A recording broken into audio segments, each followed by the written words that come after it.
সমুদ্র প্রমাণ করে জামাতকে নির্যাতন করে দমন করা যায় নাই। কারণ এই আন্দোলনের কর্মীরা মহান পরওয়ারদিগারের সন্তুষ্টির জন্য আমরা গভীর রাতে আল্লাহকে সিজদা করি, আর কোন শক্তির কাছে আমরা মাথা নোয়াই না। তাই আমরা বলবো, আওয়ামী লীগ জাতির উপরে ক্ষুব্ধ হয়ে শেখ হাসিনা দুটি প্রতিশোধ নিয়েছে। একটি হচ্ছে তিনি 28 অক্টোবর থেকে শাপলা চত্বর সেনা সদস্য হত্যা, আমাদের নেতৃবৃন্দকে হত্যা করে গোটা বাংলাদেশকে মৃত্যুপুরীতে পরিণত করেছে। তাই বাংলার মাটিতেই খুনি হাসিনার বিচার অনুষ্ঠিত হবে ইনশাআল্লাহ। আর তিনি এই আওয়ামী লীগ কেন শেখ মুজিবের সেই মৃত্যুর পর জানা যায় প্রতিবাদে বের হয় নাই, সেই জন্যে আওয়ামী লীগকে সেই বিপদের মুখে রেখে শেখ হাসিনা ভারতে পলায়ন করেছে।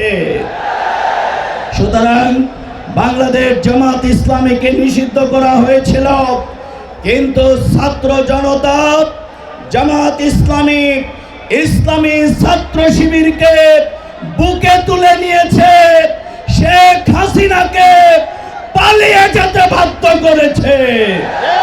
তাই আসুন আগামী দিনের সেই সুন্দর বাংলাদেশ, ইনসাফ ভিত্তিক বাংলাদেশ গড়বার জন্যে আমাদের আমির জামাত আজকে গোটা জাতিকে যেভাবে উজ্জীবিত করেছেন, গোটা জাতি আজ স্লোগান তুলেছে, সবাইকে দেখা শেষ ইসলামের বাংলাদেশ।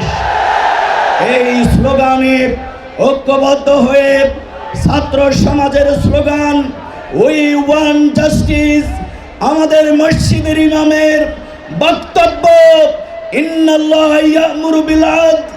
আসুন সেই ইনসাফ ভিত্তিক সমাজ বিনির্মাণের জন্য আমাদের শহীদরা যেই জীবন দিয়েছিল, আমার প্রিয় ভাই আমিনুল যিনি যাত্রাবাড়িতে শহীদ হয়েছিলেন, আমার প্রিয় ভাই, কিন্তু আপনারা জানেন তিনি ওই রিক্সাওয়ালা লিখেছিল, আমাকে দুইজন মানুষ রিকোয়েস্ট করেছিল যে এই ছাত্রটি গুলিবিদ্ধ হয়ে পড়ে আছে, আপনি একটু তাকে রিক্সায় তুলে নিয়ে যান।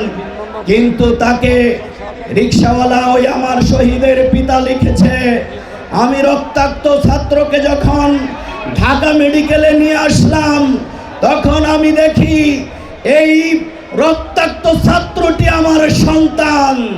ডাক্তার বলেছে সেই শহীদ হয়ে গেছে। এই রকম একটি ফ্যাসিবাদী রাষ্ট্র যন্ত্র দিয়ে জনগণের উপরে নির্যাতন চালানো হয়েছে।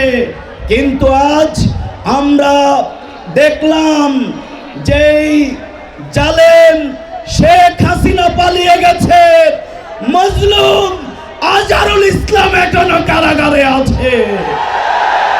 আমরা আগামী আমির জামাতের নির্দেশে আমরা রাজপথে নেমেছি। আগামী 25 তারিখে রাজপথে আমরা নামব। আমাদের আমির জামাত বলেছেন তিনি স্বেচ্ছায় কারাবরণ করবেন। আমরা বলে দিতে চাই 25 তারিখের পরে দিনক্ষণ ধরে যদি দেরি হয়, গোটা বাংলাদেশে আন্দোলন শুরু হবে।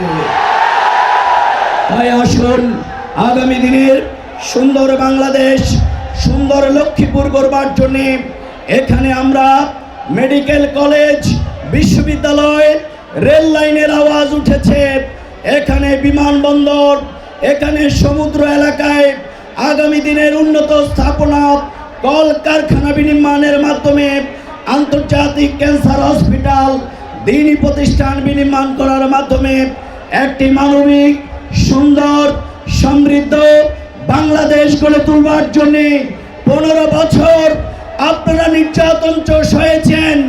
আগামী দিনে আমির জামাতের নেতৃত্বে ইনসাফ ভিত্তিক বাংলাদেশের জন্য কারা কারা ত্যাগ স্বীকারে প্রস্তুত আছেন?